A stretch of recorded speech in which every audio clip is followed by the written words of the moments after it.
تحبون الله فاتبعوني يحببكم الله ويغفر لكم ذنوبكم والله غفور رحيم. وقال تعالى كما أرسلنا فيكم رسولا منكم يتلو عليكم آياتنا ويزكيكم ويعلمكم الكتاب والحكمة ويعلمكم ما لم تكونوا تعلمون.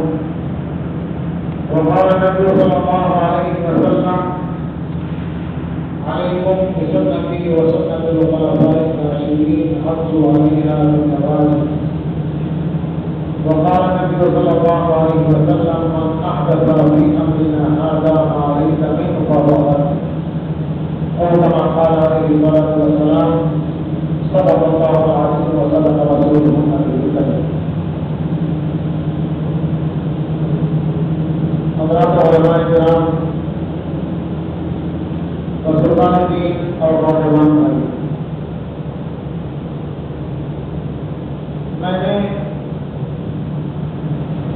آج کے بیان کے لیے، آج کے درس کے لیے آپ کے سامنے 2 آیتیں پڑھی ہیں اور نبی اکرم صلی اللہ علیہ وسلم کی 2 حدیثیں آپ کے سامنے پیش کی. انہی کی روشنی میں کچھ معلومات آپ کے سامنے پیش کریں. ایک آیت کریمہ میں نے آپ کے سامنے پڑھی ہے کما ارسلنا فیکم رسولا منکم یتلو علیکم آیاتنا ویزکیکم ویعلمکم الکتاب والحکمہ ویعلمکم ما لم تکونوا تعلمون.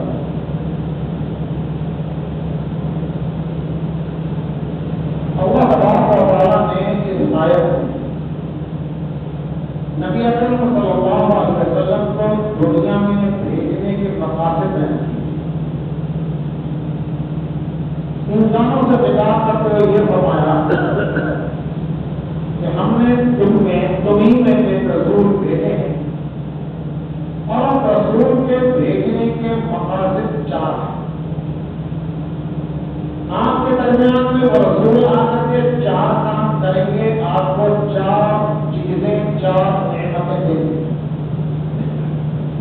اور آپ کو 4 نعمتیں وصول کرنی ہوگی.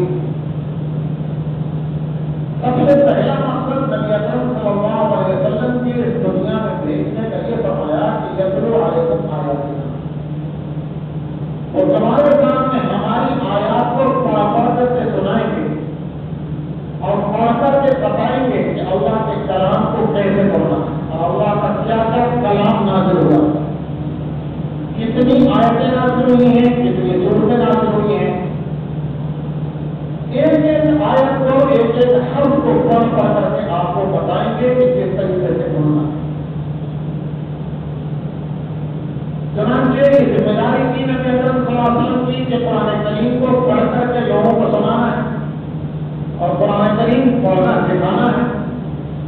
پورا کلام الہی لوگوں کے سامنے پیش کرنا ہے. آپ صلی اللہ علیہ وسلم کو یہ احساس رہتا تھا کہ کہیں حضرت جبرائیل جب قرآن کریم کو لے کر جاتے ہیں کوئی ایک کا کلمہ، کوئی ایک آیت ایسی نہ ہو کہ میں یاد نہ رکھ سکوں اور حضرت جبرائیل مجھے سنا کر کے جائیں تو کوئی ایک آیت میرے ذہن سے نہیں نکل جائے. تو جب حضرت جبرائیل آ کر کے قرآن کریم کو پڑھ کر کے سناتے تھے تو آپ صلی اللہ علیہ وسلم جلدی جلدی ان آیات کو پڑھتے تھے. یہ کہہ لیجیے کہ جلدی جلدی ان کو یاد کرتے تھے. جیسے علم کے طلبا علم کرنے کے لیے بیٹھتے ہیں اور استاد محترم ان کو سبق بتاتے ہیں کہ اتنا سبق یاد کرنا ہے، مغرب کے بعد وہ سبق یاد کرنے کے لیے بیٹھتے ہیں تو رکھتے ہیں.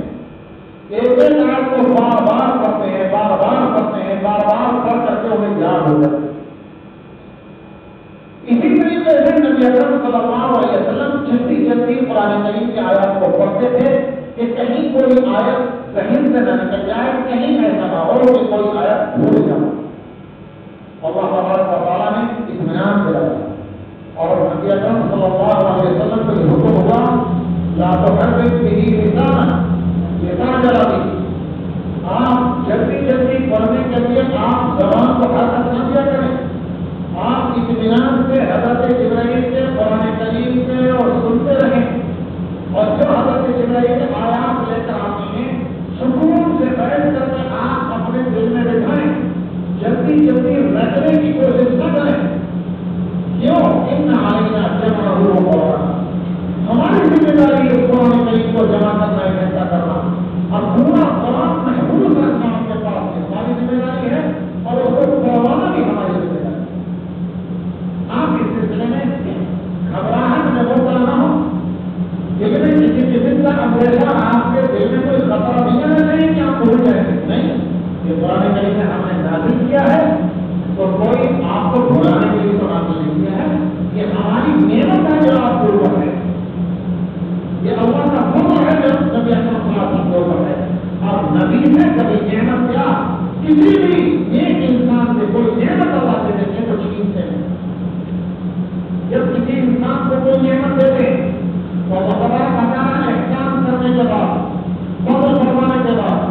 ایک جگہ نبی اکرم صلی اللہ علیہ وسلم پر احسانات شمار کرائے گئے قرآن کریم اللہ تبارک و تعالیٰ نے احسانات شمار کیے کہ ہم نے تمہارے اوپر بہت سارے احسانات کیے. اس کے بعد یہ کہا کہ دیکھو بہت سارے احسان ہیں لیکن ان تمام احسانات میں سب سے بڑا احسان ہے کہ ہم نے آپ کو قرآن دیا. قرآن کریم کا احسان ایسا احسان ہے کہ پہلے سے بہت ساری نعمتیں احسانات اور فضل ہوتے چلے رہے ہیں لیکن یہ ایک فضل تمام دوسرے فضلوں کو بتائی. اور یہ کہا کہ دیکھو اگر ہم چاہیں تو آپ کے دل سے یہ قرآن کریم کو اٹھا کر لے جا سکتے ہیں. مندر کے بارے میں اللہ تبارک و تعالیٰ فرمایا ہمارا سیکھنا جانا تھا اپنا دل لگی اوحینا الیک اگر ہم چاہیں تو وہ قرآن اور اس کے ساتھ ہم لیتے چلے جائیں جو ہم نے تمہارے اوپر پڑھی نہ دی. وہیں سے جو قرآن کریم اتارا ہے کہ ہم چاہیں تو لے جائیں لیکن اللہ تبارک و تعالیٰ پر فرما دیا کہ نہیں لے جائیں گے. کیوں؟ الا رحمۃ اللہ اس لیے کہ اللہ کی رحمت اور اللہ تبارک و تعالیٰ اپنے بندے پر رحمت نازل کرتے تھے تو رحمت واپس نہیں لیتے. پھر یہ فرمایا کہ یہ قرآن کریم کی رحمت تو بہت بڑی رحمت ہے اور آپ کے اوپر اللہ کا فضل تو بہت پہلے سے ہوتا ہے. تو قرآن کریم کے بارے میں اللہ نے ہدایت کی کہ جلدی جلدی زبان کو بچنا دیں اس کو جمع کرنا اکٹھا کرنا پڑھوانا. ان علینا جمعہ فإذا قرأناه فاتبع قرآنه. اللہ تعالیٰ نے فرمایا کہ جب ہماری جانب سے جبرائیل آ کر کے وہ پڑھ لیں تو ان کے پڑھنے کے بعد آپ پڑھیں گے. آپ ان کے ساتھ ساتھ زبان کو حرکت نہ دیں نہ بڑھائیں. جب وہ پڑھ رہے ہیں تو آپ خاموشی کے ساتھ سنیں اور جب وہ پڑھ چکے تو آپ کو رہیں پھر آپ اس کو پڑھتے رہیے. ان علینا جمعہ فإذا قرأناه فاتبع قرآنه ثم ان علینا بیانه. پھر ایک چیز اور ہوتا ہے میرے نبی صرف اتنا ہی نہیں کہ قرآن کریم کو اکٹھا کر دینا اور قرآن کریم کو پڑھوا دینا یہ ہماری ذمہ داری ہے. نہیں اس کی وضاحت کر دینا اس کو سمجھانا اس کے معنی مقاصد کو آپ کے دل میں ڈالنا یہ بھی ہماری ذمہ داری ہے. پھر میں چاہیں گے کہ ناظرین قرآن کریم کی طرح ہم آپ کو قرآن کریم صرف پڑھوا دیں گے. جیسے ناظرے والے بچے حفظ کرنے سے پہلے قرآن کریم کو دیکھ کر کے پڑھتے ہیں یا حفظ کرنے والے بچے قرآن کریم کو یاد کر کے پڑھ لیتے ہیں. انہیں اس کے معنی کا پتہ نہیں ہوتا انہیں اس کے ترجمے کا پتہ نہیں ہوتا اس میں کیا حالات کیا حرام ہے انہیں معلوم نہیں ہوتا. کس چیز کو جانے کو کہا گیا ہے کس چیز سے منع کیا گیا یہ پتہ نہیں ہوتا. اللہ تبارک و تعالیٰ نے حکم دیا اور اللہ نے یہ فرمایا کہ دیکھو صرف پڑھوائیں گے نہیں اس کی وضاحت بھی ہم کریں گے استعمال کو بتائے کو بھی بتائیں گے. اور یہ سارے کام کرنے کے بعد آپ کی ذمہ داری ہوگی کہ آپ امت کے سامنے یہ کام کریں. اس چیز کو وہ سارے ذمہ داری کیا ہے جو میں نے آپ کے سامنے ابھی خطبے کے بعد شروع میں پڑھی. اللہ تعالیٰ نے نبی اکرم صلی اللہ علیہ وسلم کی وعدہ کر دیا جیسے کہ میں نے آپ کو بھی بتایا قرآن کریم ہم پڑھوائیں گے اس کو جمع کرنا اکٹھا کرنا ہماری ذمہ داری ہے. ایک کلمہ بھی جھوٹنے نہیں پائے گا ایک حرف بھی آپ بھولنے کے نہیں وہ ذمہ داری ہماری. اس کے بعد اس کے معنی مسائل کو سمجھانا کہ وضاحت کرنا اس کو کھولنا جس میں کیا حکم ہے کیا مسئلہ ہے کہ ہماری ذمہ داری ہے. آپ کو تو ہم پڑھا دیں گے پھر آپ کی ذمہ داری ہے کہ آپ امت کے سامنے اس کو بیان کریں. کیا کیا ہم یہ کریں گے وہی میں آپ کے سامنے آج بیان کرنا چاہتا ہوں. ہمارے سامان یقین علیکم آیات امت سے فرمایا دیکھو یہ رسول ہم نے بھیجے ہیں اس میں ہم نے قرآن کریم کو نازل کیا ہے اور قرآن کریم ہم نے ان کو سمجھا بھی کیا ہے یہ اس کے معنی مسائل کو بھی جانتے ہیں پڑھنا بھی جانتے ہیں. اب ان کا یہ کام ہوگا کہ تمہارے سامنے اللہ تعالیٰ کا تعالیٰ کی آیات ہوگا. نبی اکرم صلی اللہ علیہ وسلم نے امت کو صحابہ کرام کو ایک لفظ طاقت بتایا کہ کس طریقے سے پڑھنا اور آج تک وہی طریقہ محفوظ ہے. جس طریقے سے نبی اکرم صلی اللہ علیہ وسلم نے پڑھ کر کے سنایا اسی طریقے سے آج بھی محفوظ. یہ علماء کرام جانتے ہیں کہ اگر نبی اکرم صلی اللہ علیہ وسلم پڑھ کر کے نہ بتاتے تو بہت سی جگہوں پر ہم غلطی کرتے. جو علماء کرام جانتے ہیں قرآن کریم میں بہت سی جگہوں پر الف لکھا رہتا ہے لیکن پڑھا نہیں جاتا.